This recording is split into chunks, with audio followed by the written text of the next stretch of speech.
Good evening, you all, and welcome to another podcast at Wrestling Life UK. I'm your boy Harry.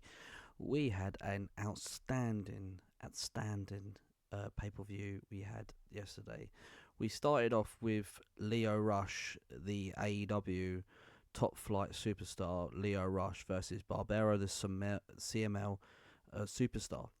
That was a very, very, very top flyer match. You had a lot of Leo getting thrown around most of the time, but it was very. Do you know what, Barbera? He was insane.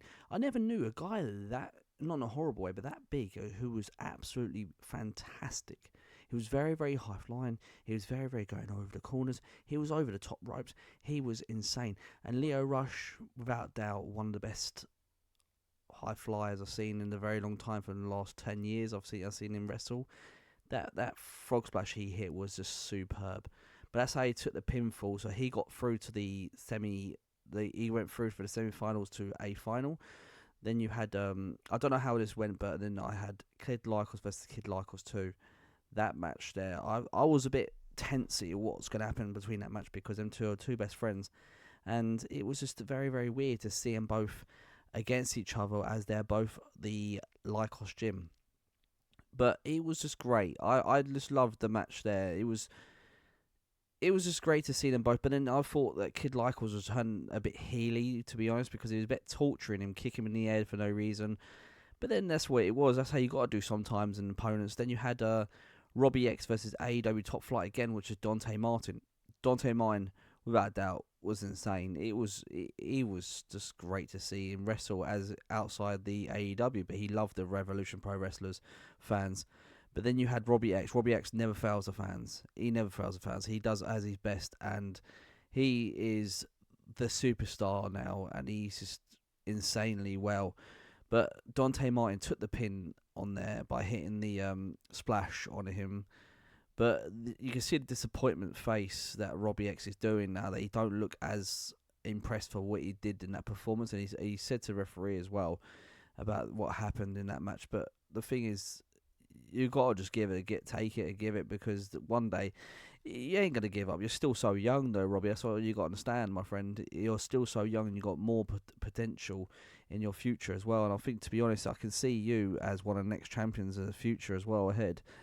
But you also had who else?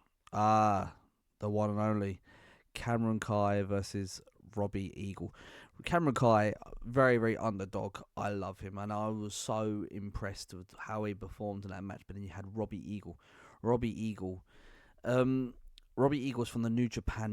He also tag team with Zack Sabre Jr.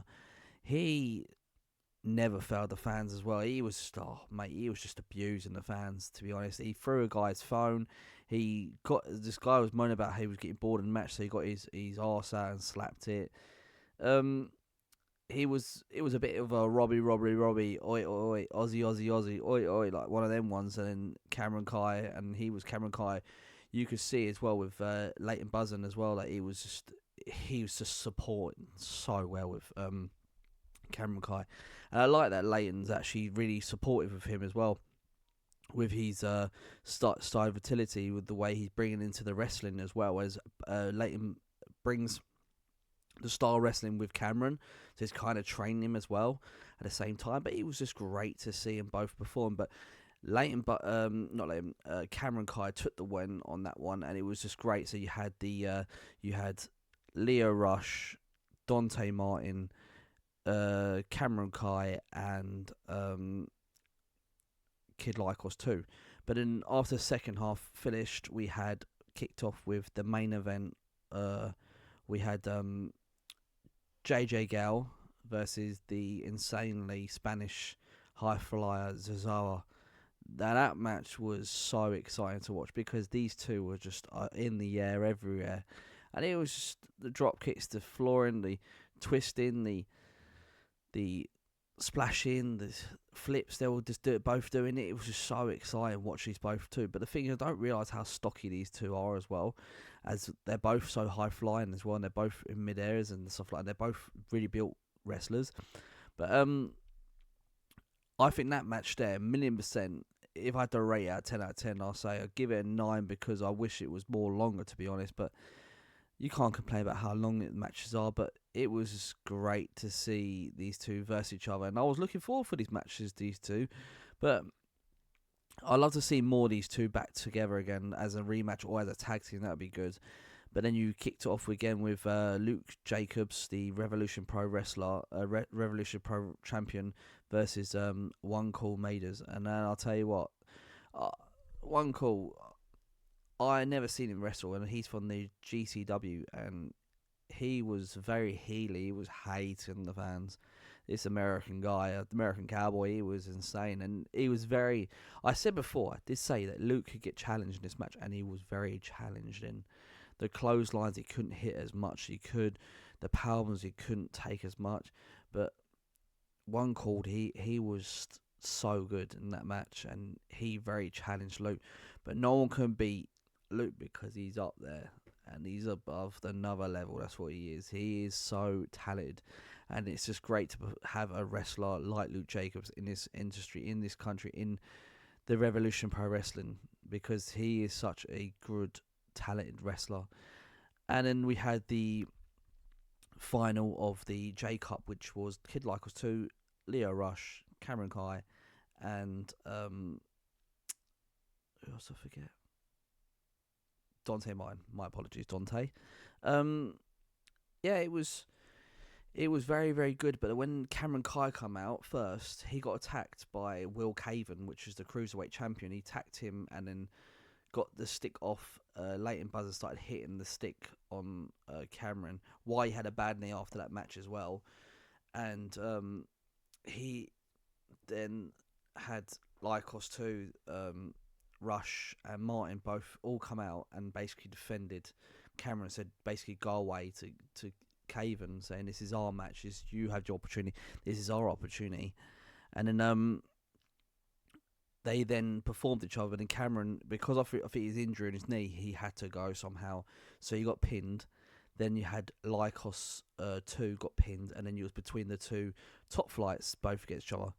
Mate, it was the last 10 minutes, about 15 minutes it was just so good. But the thing is, what made me the moment of the night is when you had Dante Martin, when he took the pin on Lycos 2, but he had a fan that gave him an arrow, and he was like, it was like Super Saiyan. It was like, rah! And it was just so funny. It was just so good, man. You can't beat the arrow. That's what I'm saying. Arrow min. That's what I say, guys.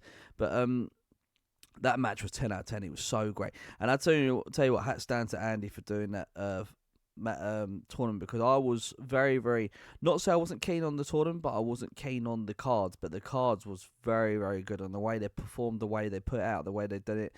I was very impressed for it, and the crowd was insanely good. It was great. It was a lovely crowd, lovely venue, and I loved it. Stevenage it was. But yeah, that was a J Cup review, guys. I'll give that a 10 out of 10. Pay-per-view. It was just so exciting, and it was just so amazing. But yeah, guys, I won't be podcasting for a bit because there won't be much shows until the Revolution Pro New Japan I'll be going to. But I will be putting catch up probably on the Bad Blood most probably. But I hope you lot have a lovely week too, and I will see you all soon. Bye bye.